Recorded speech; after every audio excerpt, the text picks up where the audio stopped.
I wonder what turning this knob does. So, in a previous video, I successfully got my vintage radio horn to actually play some music. However, it didn't sound great, and it wasn't very loud. It was an experiment. I was trying to use the amp from an old pair of powered speakers. Lots of you did enjoy the video though. Thanks very much for all the likes and comments on it. At least a couple of you noticed the LED on the amplifier flickering in time to the music. Some amps do have funky lighting effects. However, this isn't one of them. Instead, it shows the amp is pulling too much current for the power supply, causing the voltage to drop. I'm not sure if the power supply is the original one, but it definitely isn't up to the job and would fail eventually. It's a low voltage AC type, so I can't just replace it with my more powerful DC bench power supply. So as far as this project goes, the amp in these speakers is trash. Fortunately, I found this little amp which is DC powered. Now, despite what it says on the top, it's only 12 volts, so there's no way it can deliver 220 watts on each channel. I've hooked it up to my bench power supply, which should easily be able to cope. Let's see how well it performs. Please note, this is not a tutorial. My testing is not truly scientific, and this video is for entertainment purposes only. Thanks.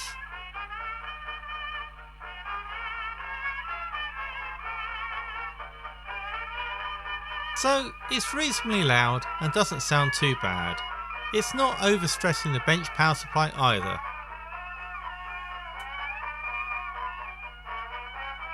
Unlike the previous amplifier, I don't have to have the volume all the way up, which helps with reducing distortion. One request was that I try some more modern music. Now, I'd love to play you something from my favourite 80s band. For copyright reasons, I can't include the audio, but you can clearly see the beat of the music by the current the amp is drawing. I can play some things from the YouTube library though. For convenience, instead of the CD player, I'm going to use this old Sony phone.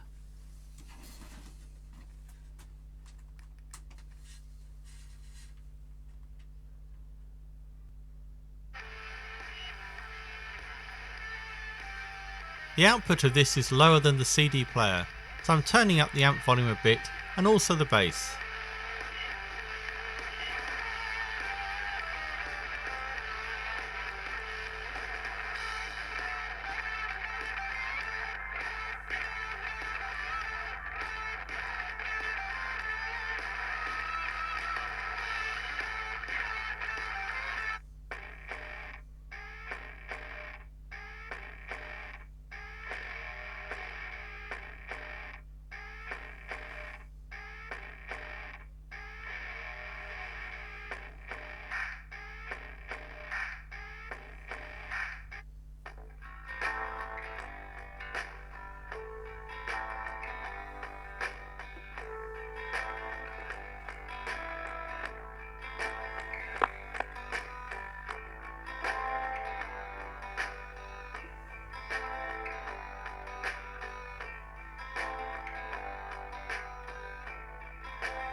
If you are enjoying this video, then please give it a like. Thanks.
This comment suggested using a speaker crossover to remove unwanted bass.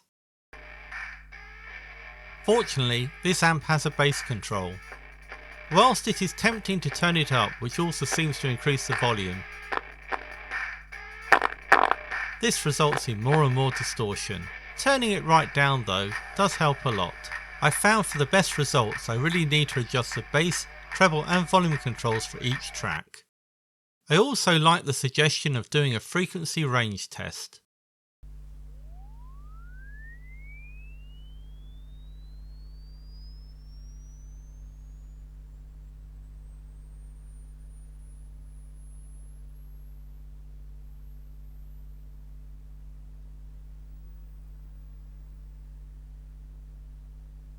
Let me know in the comments what frequency you can hear it up to.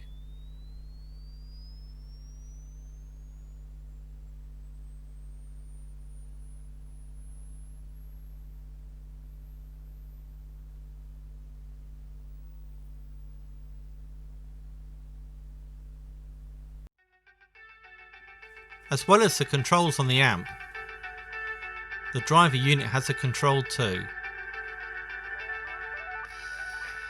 I wonder what turning this knob does.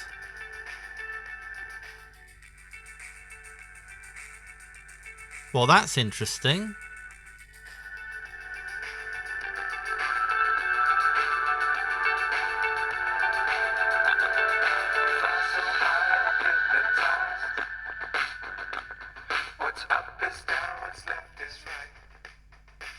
I haven't been able to get this unit apart, but here is an illustration from a repair book.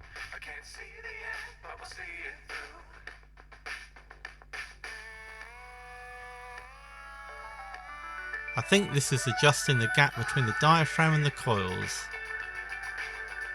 It definitely affects how full the sound is.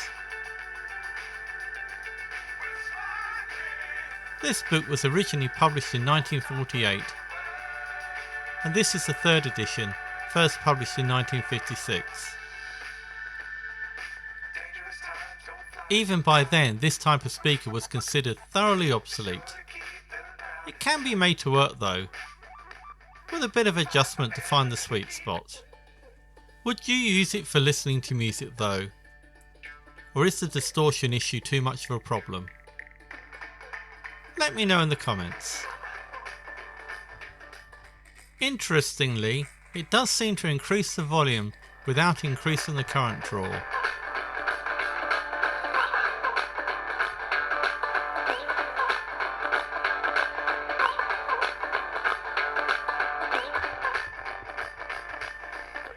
Distortion definitely increases though. If you have enjoyed this video, then you might like this one. Thanks, and see you in the next one.